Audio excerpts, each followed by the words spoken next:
لا إله إلا الله لا إله إلا الله لا إله لله الحمد لله رب العالمين والعاقبة للمتقين والصلاة والسلام على رسوله الكريم أما بعد فأعوذ بالله من الشيطان الرجيم بسم الله الرحمن الرحيم يا أيها الذين آمنوا استعينوا بالصبر والصلاة إن الله مع الصابرين صدق الله العظيم وصدق رسوله النبي الكريم الأمين ونحن على ذلك لمن الشاهدين والشاكرين والحمد لله رب العالمین۔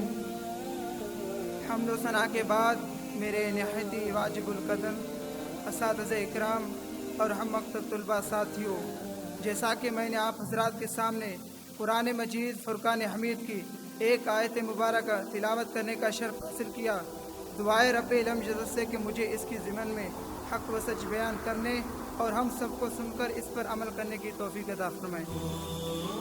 سامعین حضرات، اللہ تبارک و تعالی اپنی لارب کتاب میں ارشاد فرماتا ہے، یا ایھا الذین آمنوا استعینوا بالصبر والصلاۃ، اے ایمان والو صبر اور نماز سے مدد چاہو، ان اللہ مع الصابرین، بے شک اللہ تبارک و تعالی صبر کرنے والوں کے ساتھ ہے۔ میں آپ حضرات کے سامنے صبر کا مفہوم بیان کروں گا۔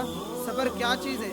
صبر کا معنی ہے نفس کو اس چیز سے روکنا جس سے رکنے کا عقل اور شریعت تقاضا کر رہی ہے، یا نفس کو اس چیز سے باز رکھنا جس سے رکنے کا عقل اور شریعت تقاضا کر رہی ہو۔ سامعین حضرات، اللہ تبارک و تعالیٰ نے اس آیت میں دو چیزوں کا ذکر فرمایا، نمبر ایک نماز، نمبر دو صبر، کیونکہ نماز اللہ تبارک و تعالیٰ کے ذکر ہے اور صبر شکر پر ہی مسلمان کی زندگی کامل ہوتی ہے۔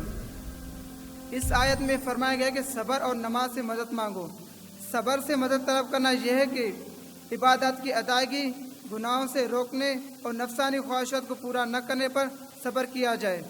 نماز چونکہ تمام عبادت کی اصل ہے اور اہل ایمان کی معراج ہے اور صبر کرنے میں بہترین معاون ہے، اسی لیے اس سے مدد طلب کرنے کا حکم دیا گیا۔ اور ان دونوں یعنی صبر اور نماز کا ذکر اسی لیے اسے ذکر کیا کہ اور بدن میں ظاہری عمل میں سب سے زیادہ سخت صبر ہے اور ظاہری عمل میں سب سے زیادہ مشکل نماز ہے۔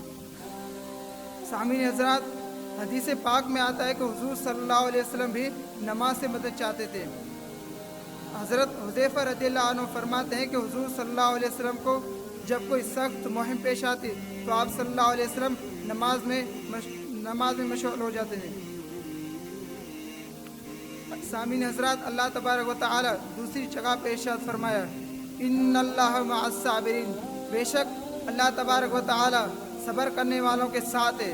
حضرت علامہ نصر بن محمد سمرقندی رحمۃ اللہ علیہ فرماتے ہیں کہ اللہ تبارک و تعالی اپنی قدرت سے ہر ایک کے ساتھ ہے، لیکن یہاں صبر کرنے والوں کا بطور خاص اسی لیے ذکر فرمائے تاکہ انہیں معلوم ہو جائے کہ اللہ تبارک و تعالی ان کی مشکلات دور کر کے آسانی فرمائے گا۔